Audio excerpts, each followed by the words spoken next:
"Get down, Fern!" Ollie shouts at me, and without waiting to check whether I've heard him, chucks his chakram straight at my head. I duck just in time and feel the blade whisk through the top of my hair. A thud tells me he hit his intended mark. I'm about to reprimand my brother when an ungodly scream warns of another incoming nightmare.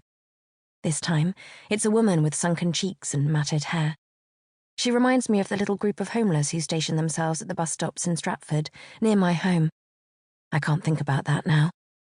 I turn Lamb on the spot with a press of the ankle and thrust my scimitar into her chest. The blade sucks its way out with my pull, and the woman bursts back into Inspire. Rachel's voice echoes through the earpiece in my helmet. "There's more of them coming down the alleyway, Bedivere, from the east, moving fast." Samson's voice is next. He's close enough that our knees are nearly touching as we sit astride our horses, but I hear him through my helmet. "Cantabrian Circle." Our only acknowledgement of his order is to swing our horses to form a ring around the street, facing outwards.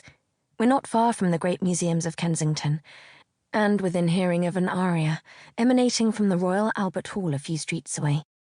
When I first joined the Knights, these roads would have been occupied by buskers, sphinxes, and the occasional pack of rabid werewolves. Now unformed Inspire drifts listlessly, waiting for someone with enough imagination left to give it shape. Our patrol was supposed to take us around Trafalgar Square and the maze of Soho, but the Gawain Regiment were overwhelmed on their route, so Samson volunteered to cover both. That raised some eyebrows amongst the rest of the regiment, but I can understand Samson's reasoning. He's the head knight, and Ollie and I are the Thane's greatest assets. If anyone should shoulder more of the load, it's us. The thudding of feet on tarmac is growing louder. Our harkers have done their work correctly. That's getting less easy these days. Nightmares used to be simple to spot. They would be giants or sprites or huge bugs. Now nearly every nightmare is human-shaped.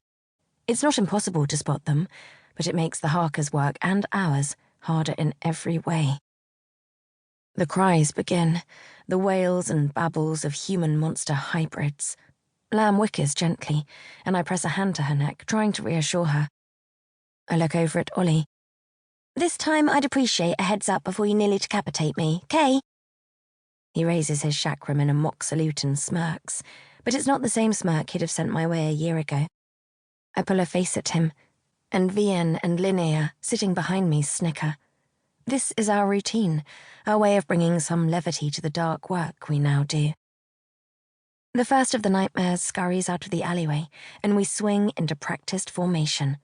Every one of them is human in shape, but their behaviour is anything but. Some of them swing from lampposts, others scuttle on all fours. We go to work, silent for the most part, trying to ignore the fact that it feels as though we are killing people, not nightmares. "A little help!" I hear Linnea shout. She's hemmed in by nightmares, a stone wall behind her and her weapon, a mace, lying just beyond her reach. "I'm on it," I say into my helmet. I leap from Lamb's saddle into the air, escaping the clutches of the earthbound nightmares for a few moments. Calling upon my Imral is getting easier, but it still requires a degree of concentration I can't achieve if I'm in the middle of battle. The familiar crackle in the back of my head comes quickly, and I direct it full force at the nightmares surrounding Linnea. They resist me. I can sense hundreds of imaginations bolstering their forms, a wave of fear and prejudice lending them strength. I feel the Inspire that winds through the nightmare's bones and muscle and skin, and pinch it with my mind, folding them like origami. Heads meet feet, hinging at the waist. Arms flatten and tuck back, joints pop. It's horrific, but effective.